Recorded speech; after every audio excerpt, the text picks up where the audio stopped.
Many of us have cell phones, which we appreciate.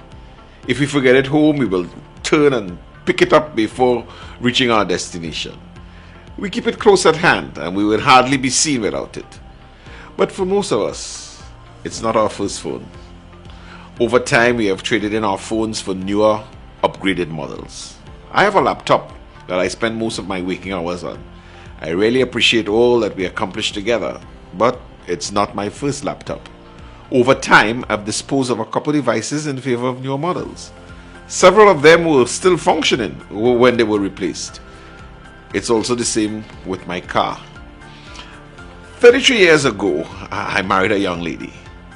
I never had a wife before, and even after 33 years, I'm not the least bit interested in exchanging her for a newer model that may be available on the market.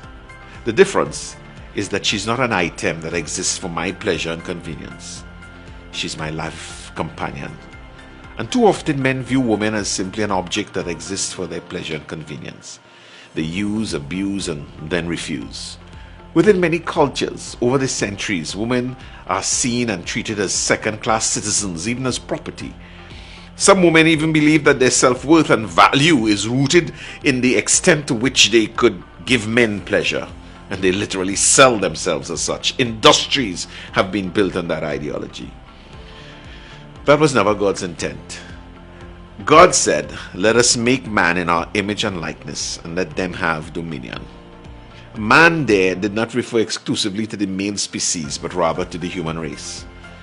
Because in the image of God created he him, male and female created he them. Both male and female were created in his image, to have dominion, not over each other, but together to exercise governance over the rest of creation. So, while Paul tells women to submit to their husbands, he said first that their husband and wife must submit to each other.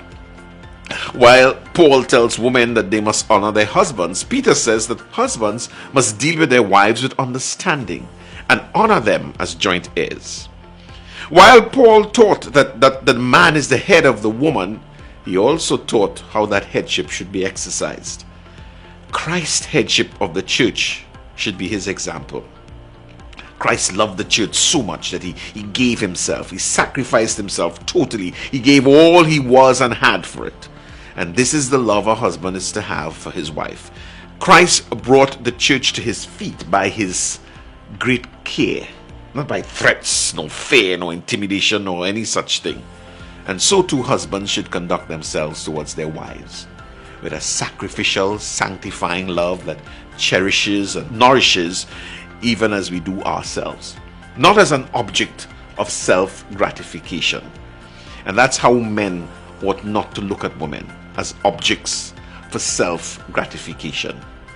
Yes, men will naturally find women attractive and desire the pleasure of physical intimacy with them. But the relationship between the sexes is much more than that.